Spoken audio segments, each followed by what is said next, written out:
अब यहाँ पर जो है एक पर्सन को इनकम टैक्स से नोटिस आया, वो यहाँ पर क्या करते थे कि यूपीआई से काफ़ी ज़्यादा लेन-देन करते थे और वो यहाँ पर जो है अकाउंट में पैसे लेते थे और उसके बाद जो है 2% यहाँ पर अपने पास रखकर वो कैश वापस कर देते थे। अब यहाँ पर जो है उनकी इनकम है वो तो 5 लाख रुपए की आईटीआर फाइल हुई थी और पूरे साल में उन्होंने जो है लगभग 1 करोड़ रुपए का यहाँ पर जो है ट्रांज़ैक्शन किया हुआ था।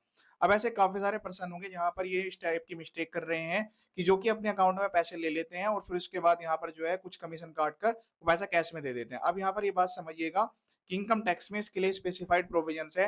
सेविंग बैंक अकाउंट में अगर आपकी यहाँ पर जो है ट्रांज़ैक्शंस हो रही हैं, तो उसके रिगार्डिंग यहाँ पर आपसे पूछा जा सकता है कि इसका नेचर किस टाइप का है? क्या आप यहाँ पर ये कोई बिज़नेस कर रहे हैं? और अगर आपका करंट बैंक अकाउंट है, तो उसके रिगार्डिंग फिर आपको जो है यहाँ पर जीएसटी कंप्लायंस करने की भी रिक्वायरमेंट आती है।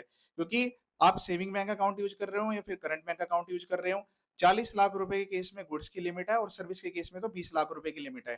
तो आपको जो है कल को जीएसटी से भी इसके रिगार्डिंग नोटिस आ सकता है।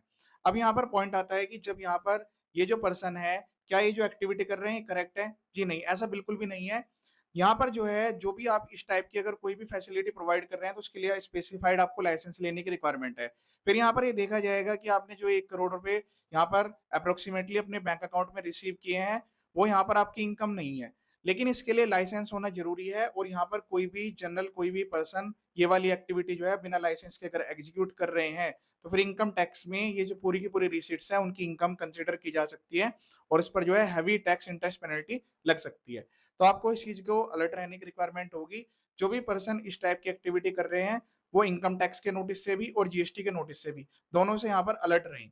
जब आप इस टाइप की कोई भी एक्टिविटी करते हैं कि अपने अकाउंट में आप यूपीआई से पेमेंट ले रहे हैं, फिर आप उसने उसको किसको ट्रांसफर किया और यहाँ पर अगर ट्रांसफर भी किया तो फिर उसको यहाँ पर जो है कैश कैसे आपने पेमेंट किया।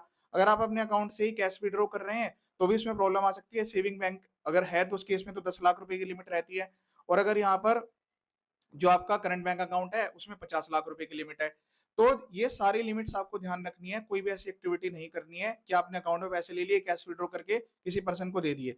जो भी यहाँ पर पर्सन लाइसेंस लेकर इस टाइप का काम करते हैं, फिर बिज़नेस करते हैं स्पेसिफाइड, उनके लिए भी स्पेसिफाइड रूल्स होते हैं कि उनको यहाँ पर किस तरीके से मैनेज करना है। इसके अलावा यहाँ पर जो है इस टाइप के कोई भी रूल्स इनकम टैक्स में नहीं है कि कोई पर्सन अपने अकाउंट में पैसे लेगा और फिर उसके बाद वो कुछ इनकम अर्न करेगा और उसके बाद वो यहाँ पर जो है वापस कैश कर देगा। इस टाइप की ट्रांज़ैक्शन के रिगार्डिंग जो है कुछ भी स्पेसिफाइड नहीं किया गया है।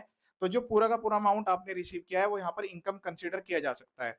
तो बेटर है कि आप कोई भी इस टाइप की एक्टिविटी ना करें और जो इनकम टैक्स में लिमिट्स हैं, सेविंग बैंक अकाउंट की, करंट बैंक अकाउंट की उनको ध्यान रखें। उसके अलावा जीएसटी की लिमिट्स को ध्यान रखते हुए उनके भी कंप्लायंस को एंश्योर करें। इस वीडियो को शेयर ज़रूर कीजिएगा। ये वीडियो देखने के लिए थैंक यू सो